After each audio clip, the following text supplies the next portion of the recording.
এবার পুলিশের হাতে গ্রেফতার হলেন কুমিল্লার সাবেক এমপি বাহার ও তার মেয়ে সূচিকে ভারতে পলায়নে সহযোগিতাকারী আলোচিত সুমন মেম্বার।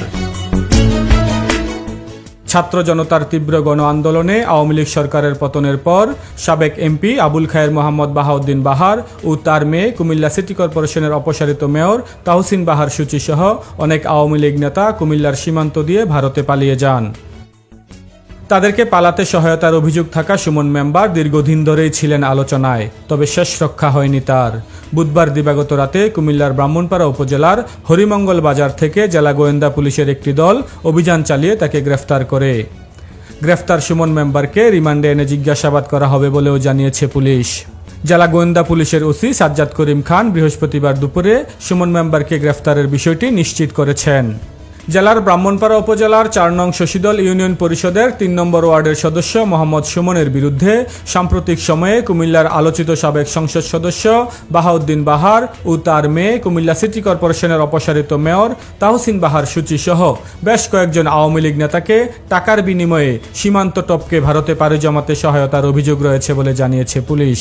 সম্প্রতি বাহার ও সূচিকে ভারতে পাচারের পর সুমন মেম্বারের মোবাইল ফোনের ভিডিও কলের দুটি স্ক্রিনশট সোশ্যাল মিডিয়ায় ছড়িয়ে পড়ে।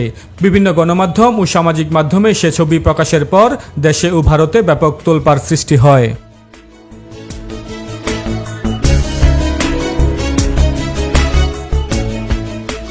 কুমিল্লা ডিবি পুলিশের ওসি জানান, গোয়েন্দা পুলিশের একটি চৌকস টিম হরিমঙ্গল এলাকায় অভিযান চালিয়ে সুমন মিয়া মেম্বারকে গ্রেফতার করে। তার বিরুদ্ধে কোতোয়ালি মডেল থানায় মামলা রয়েছে। সে শশীদল ইউনিয়নের দক্ষিণ তেতাবুমি গ্রামের আলী আশরাফের পুত্র। গ্রেফতারের পর সুমন মেম্বারকে কোতোয়ালি থানায় সুপর্দ করা হয়েছে। ডিবির ওসি আরও জানান, গ্রেফতার সুমন মেম্বারের মোবাইল ব্যাংকিংয়ে আমরা বড় বড় অ্যামাউন্টের লেনদেনের তথ্য পেয়েছি।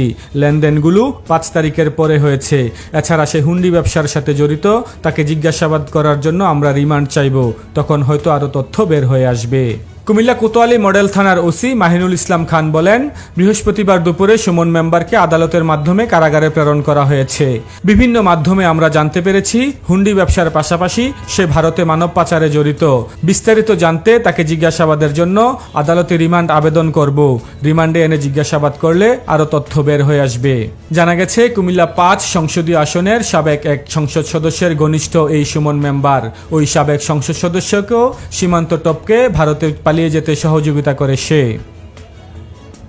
কুমিল্লার কাগজ নিউজ ডেস্ক।